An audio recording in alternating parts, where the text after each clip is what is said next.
보라 그의 마음은 교만하며 그의 속에서 정직하지 못하니라. 여기서 그의 마음은 갈대아 사람을 말합니다. 갈대아 사람은 바벨론 왕, 바벨론이라는 나라, 바벨론 사회를 의미합니다. 그리고 더 크게는 온 세상 사람들, 하나님을 믿지 않는 세상을 대변하고 있습니다. 요한계시록에 보게 되면 무너졌도다 무너졌도다 큰 성 바벨론이요 이렇게 말하잖아요. 이때 큰 성 바벨론은 로마라고 하는 그 당시에 이스라엘을 지배하는 거대 제국을 의미하고, 궁극적으로 바벨론은 무너지는 것처럼 온 세상이 하나님을 거스리지만 결국 세상의 정체성은 무너질 것이라고 하는 걸 이야기를 하고 있습니다. 그래서 읽은 말씀을 이스라엘의 하박국이 활동하던 현재적인 관점에서 해석을 해야 되고, 동시에 이 말씀은 우리들을 향한 경고이자 권면으로 해석을 해야 합니다. 왜냐하면 그가 갈대아 사람, 바벨론 사람, 그는 바로 이 세상 사람들이 살아가는 삶의 방식이기 때문에 그 삶의 방식을 경고받았고, 이 삶의 방식을 우리는 오늘날에도 피해야 되기 때문에 우리들에게 적용하는 것이 굉장히 중요하다고 할 수 있겠습니다. 여하튼 간에 그의 마음은 교만합니다. 모든 어그러짐과 망함은 교만에서 오는 겁니다. 교만하면 죄짓고, 교만하면 불순종하고, 교만하면 욕심을 내고, 교만하면 거짓되고, 교만하면 술을 즐기고, 교만하면 욕심을 내고, 교만하면 남을 무시하고, 바로 이 교만 때문에 온 세상이 하나님의 파멸 아래 있다라고 하는 겁니다. 교만은 패망의 선봉이요 거만함은 넘어짐의 앞잡이입니다. 그러나 겸손은 하나님께서 우리에게 주시는 은혜 가운데서 재물과 영광까지 함께 주시는 것이 겸손입니다. 겸손하면 순종할 수 있습니다. 겸손하면 온유할 수 있습니다. 겸손하면 행복해집니다. 세상에서 우리가 가질 수 있는 성품 중에 겸손만큼 좋은 게 없어요. 저는 겸손을 갖기 원했는데 정말 겸손이 어렵다라는 걸 알아요. 겸손은 어린 시절부터 많은 주변의 것들과 또 수없이 많은 연단을 통해서만 겸손이 가능해져요. 내가 겸손한 이유는 내가 교양 있는 사람으로 비춰지기 위해서, 남한테 욕 안 먹기 위해서 겸손한 걸 가장하고 연기할 수는 있는데, 진짜 이 내면이 겸손한 것, 이것이 그다지도 어렵다라는 것. 그래서 오직 겸손은 성령의 열매이고, 겸손은 성령 충만하지 않고는 안 된다라는 이런 사실을 제가 깨닫습니다. 우리 지난 여름 수련회 때 지리산에서 강사로 오셨던 박창수 목사님 아시지요? 그 목사님은 겸손을 가장한 자기 교양을 내세우는 분이 아니라 그분은 진짜 겸손한 사람.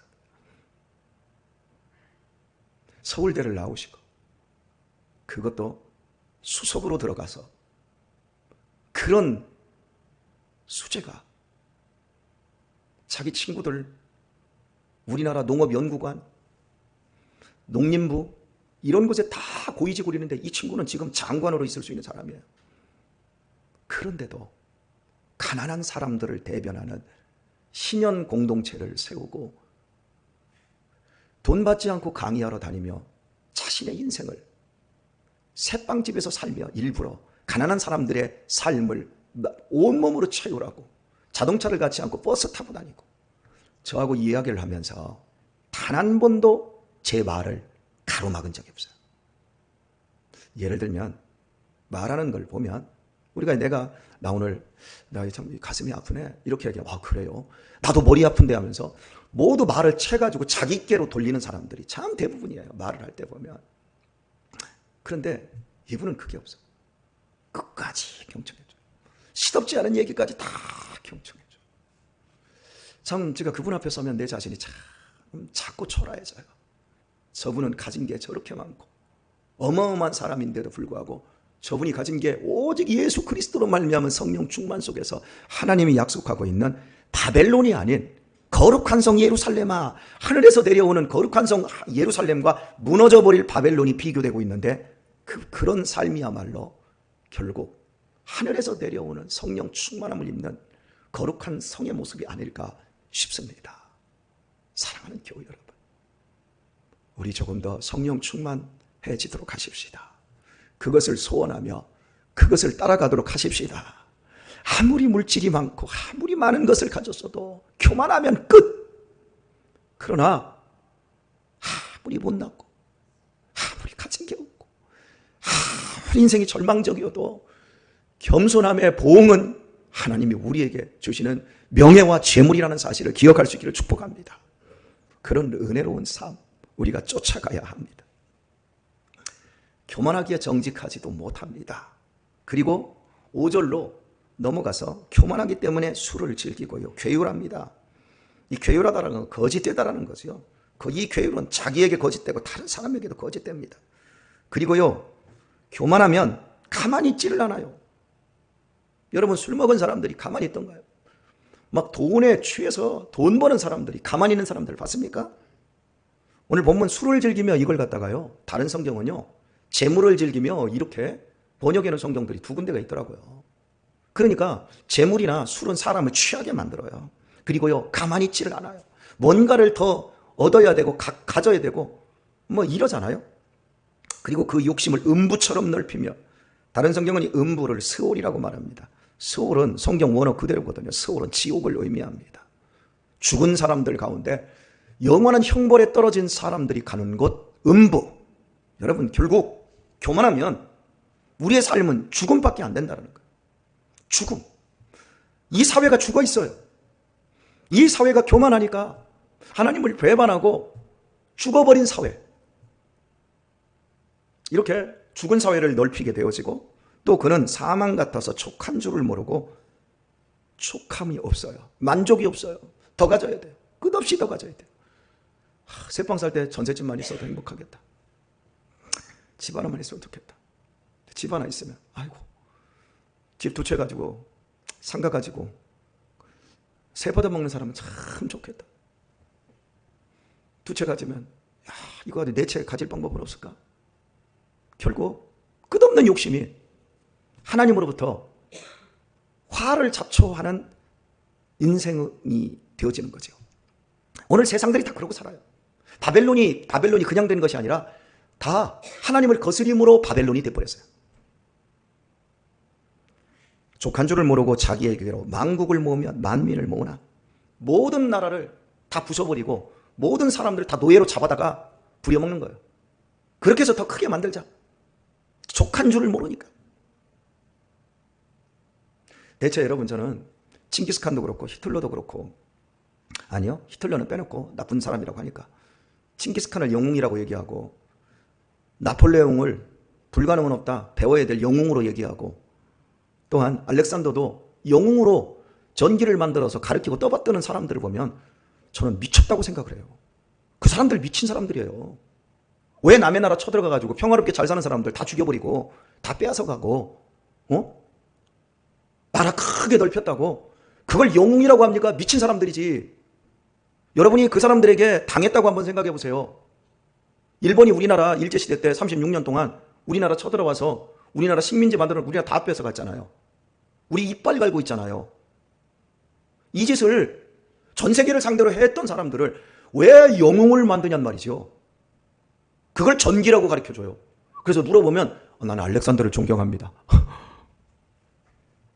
이게 죽은 거예요. 양심이 죽은 거. 하나님은 우리에게 우리의 살아가야 될 구역을 줄로 재어줬다 그래요. 그 안에서 땀 흘리고 심고 가꾸고 노력하고, 그래서 가족들을 먹이고 살리고 하나님을 경외하며 서로 사랑하며 이렇게 살아가는 거예요. 왜 계속해서 스올의 문을 넓히고 더 커져야 돼, 더 커져야 돼. 이번에 여기 브레인시티에 그 땅 보상받은 사람이 우리 동네에 2명이 그 공원 앞에서 이야기하는 걸 들었어요. 한 사람은 20억 받았대요. 그리고 한 사람은 한 24억인가 받은 것 같아요. 그러면서 둘이 얘기하는 게 가관이 뭐였냐면, 나는 더 받았어야 되는데 덜 받았다. 막 서로가 막 티격태격 하는 거예요. 근데 거기에 또 친구 하나가 어쩌다가 좀 이렇게 온 거예요. 제가 이렇게 팔굽혀펴기하고 운동하고 있는데. 그랬더니 한다는 말, 야, 니네 20억 받았다며 소주 한 잔 사. 그랬더니 한 사람은 24억 받았다, 20억 받았는데 내가 더 받아야 되는데 덜 받았다 딱 그러다가 거기서 딱 정색을 하면서 뭐라고 하는 줄 아세요? 야, 누가 그런 소문 내니? 우리 20억 못 받았어. 제가 팔굽혀펴면서 옆에서 듣고 있는데. 그러니까 이 친구가, 마지막에 왔던 친구가 딱 한다는 말, 아이, 니네 친구도 아니다. 다 더러운 놈의 새끼들. 그렇게 받아쳐먹고 소주 한 잔도 못 사냐? 여러분, 욕심은 끝이 없어요. 그게 사람 사는 사회예요. 그게 친구요. 참 한심스러운 거죠. 6절을 보면 그 무리가 다 속담으로 그를 평론하며 조롱하는 시로 그를 풍자하지 않겠느냐. 속담 아시죠? 난 놓고 기억자도 모른다. 이런 말이 있어요. 개같이 벌어서 정순같이 쓴다. 뭐 이런 말 있잖아요. 근데 이런 말들이 다 있어요. 좋은 말들. 그런데도 말은 해요. 말은 인심이 어디서 나요? 인심이 어디서 나요? 밥솥에서 나요. 그런데 밥솥은 닫아 걸고 뺏어 먹으려고만 하지 주지를 않아요. 온 속담은 똑똑한 척, 잘난 척 다 하는데 실제 그 삶을 안 사는 거예요. 교만한 사람들의 모습인 거예요. 세상은 좋은 것을 알아요. 그러나 좋은 삶을 안 살아요. 교육자들이 말하는 거 들어보세요. 얼마나 훌륭한지. 정치인들이 말하는 거 보세요. 그 사람을 찍어주기만 하면 나라가 단번에 모든 문제가 다 해결될 것 같아요. 그런데 나중에 보면 못된 짓거리만 다 해요. 그게 바벨론인 거예요. 풍자라고 하는 말은 바람 풍자에 자자는 찌를 자자입니다. 그러니까 바람이 와서 찔러버리는 거예요. 그를 풍자하지 않겠느냐? 곧 이르기를 화 있을진저 자기 소유 아닌 것을 모으는 자여 언제까지 이르겠느냐? 볼모 잡은 것으로 무겁게 진진 자. 그러니까 막 찌르는 말로 막 돌아다니는 거예요. 뭐? 내 거 아닌 것 모은 것, 그것이 화가 아니냐, 이러면서 막 우리의 양심을 찔르는 거예요. 그러니까 바벨론적인 삶을 살아가는 사람들도 하나님으로부터 충분히 세상의 다양한 방식으로 가슴을 찌르는 양심의 아픔들을 느낀단 말입니다. 그때 느낄 때, 아, 내가 잘못 살고 있구나, 내가 정말 미련하게 살고 있구나, 찔러진 양심으로 말미암아 새로워져야 되는데, 이 미련퉁이 바벨론은, 바벨론적인 삶을 사는 사람들은 말씀을 들어도 말씀에 순종을 안 해요. 듣고 말아버려요. 그냥 끝내는 거예요. 제가 팔굽혀펴기를 하면서 그 세 사람의 20억, 24억 받은 사람 소주 한 잔도 못 산다고 핀잔 듣는 그 자리에서 제가 팔굽혀펴기를 하다가 말을 끼어들까 하다가 끼어들지는 못했는데 제 마음으로 속으로 그냥 제가 한마디 했습니다. 너는 24억, 너는 20억, 너는 소주 한 잔 때문에 악다구니를 하는데, 야, 이 미련퉁이 인생들아, 소주는 안 먹어도 되지만 당신들 24억 가졌다고 밥 하루에 30끼씩 먹고 사는 줄 알아? 밥 3끼 먹어. 그리고 당신들 얼굴 보니까 얼굴 시꺼머니 술 담배에 쩔고 지금도 여기 지금 담배 피려고 일이 나왔는데 당신들 그거 다 쓰지도 못하고 그거 피눈물 나게 자식들 나중에 자식들 분란밖에 되지 않아. 왜 그렇게 미련해 이 사람들아. 당신들이 당신 것들 아닌 것 가진 것 그것 때문에 짐이 되고 그것이 당신들을 볼모 잡아. 사실 그래요. 내 발등을 내가 내 도끼로 찍지 남의 도끼가 와서 내 발을 찍는 경우는 없어요. 내가 모은다고 모았는데 그게 내 짐이 돼버린 거예요. 그게 내 볼모가 돼버리는 거예요. 얼마나 웃긴 현실입니까? 내가 자유하기 위해서 돈을 벌었는데 자유가 없는 거예요. 미친 듯이 술 취해서 돌아다니는 것처럼 몰각한 인생을 그냥 살다가 왜 사는지도 모르고 누구를 위해서 산지도 모르고 내가 뭘 먹었는데 먹어도 채워지지 않았고 오늘 아침밥 먹으면 점심밥 또 먹어야 돼. 계속 허기진 인생을 사는 거예요. 만족이 없는 인생을 살다가 그냥 죽을 때가 되면 벌레 한 마리처럼 사는 거예요. 오늘 제가 여기서 성경 봉독을 시작했는데 이쪽에서 구멍에서 서랭이 한 마리가 나오더라고요. 지네 같은 거 있잖아요. 발 많이 달린 거. 예, 그걸 서랭이라고 그래요. 근데 쫙 나가는데 성경 4절을 딱 읽고 있는데 딱 가네더라고요. 근데 여러분 성경 읽을 때 제가 가서 발로 밟으려다가 아이고 말씀 전해야 되는데 쟤들도 살려고 하는데 제가 밟기가 뭐 하더라고요. 그래서 놔뒀더니 이쪽으로 가서 이렇게 가더니 저 이진환 권사님 저 이 벽 쪽으로 딱 갔어요. 지금 여러분이 기도할 때 여러분 발밑 어딘가로 기어 올라갈 수 있을지 몰라요. 예, 그래서 끔찍하십니까? 예? 이제 발을 번쩍 드시고 기도하시든지 올라가서 무릎 꿇고 기도하세요. 긴장하시란 말이에요. 바벨론의 삶이, 바벨론의 향취가 우리의 영혼을 그럴듯하게 현혹시키고 취하게 만듭니다. 그래서 내가 가진 것이 진짜인데 바벨론이 가진 것이 크고 화려한 그 외적인 모습에 현혹당해서 저 24억 받은 사람, 참 저 사람은 부모 잘 만나서 지역 잘 만나서 저 사람 나랑 거의 비슷한 또래인데 참 인생 대박 났다. 나는 죽도록 충성하고 새벽부터 어쩔 때는 잠 못 자고 그러는데 나는 아직도 월세 사는데 아이고 죽어버려야지. 만약 제가 그런다면 때려쳐야죠. 그런데 그들이 그 얘기를 하는데 그냥 불쌍해. 나는 행복해. 행복하십니까? 근데 아멘이라는 표정이, 똘똘한 표정은 뭡니까? 그것도 갖고 이것도 다 가졌으면 좋겠다고요? 그런 법은 없어요. 그러면 우리는 이 자리에 안 온다니까요. 우리는 사람이 안 된다니까요. 여러분이 배고팠고 여러분이 힘들었고 여러분이 고생스러웠으니까 하나님을 알고 하나님을 붙잡고 그래서 그분이 주시는 위로와 격려와 지지와 응답을 경험했기 때문에 오늘 여러분이 여기 있지 않아요? 예, 말씀을 맺겠습니다. 바벨론은 교만해서 이렇게 살지만 오직 의인은 믿음으로 말미암아 살리라. 그렇습니다. 오직 하나님만 내 믿음, 하나님의 말씀만이 내 진리입니다. 하나님의 약속만이 나의 소망입니다. 이제 얼마 안 남았습니다. 월요일 새벽부터 또 얼마 안 남았다라는 말 또 하네요. 정말 얼마 안 남았다라는 것 기억하고 사십시다. 이게 우리에게 기분이 나쁜 것이 아니라 그래, 여기보다 더 좋은 영원한 천국, 나를 기다리고 계시는 예수님 계신 그곳, 나에게 세상의 가장 값진 보배, 복음을 믿을 수 있는 은혜 주신 것,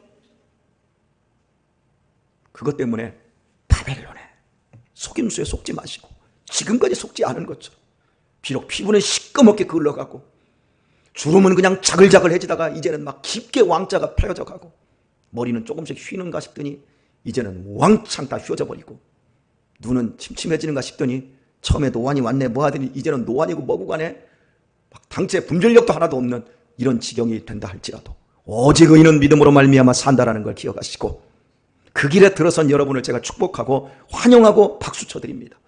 저뿐만 아니라 우리 예수님이 여러분에게 이 새벽에 지지를 보내고 계십니다. 이 하루도 살아갈 때 구별되고 멋들어진 아름다운 속 깊은 겸손한 사람으로, 진짜 겸손한 사람으로 오늘 빚어지시는 이런 하루 사실 수 있기를 예수님의 이름으로 축원합니다.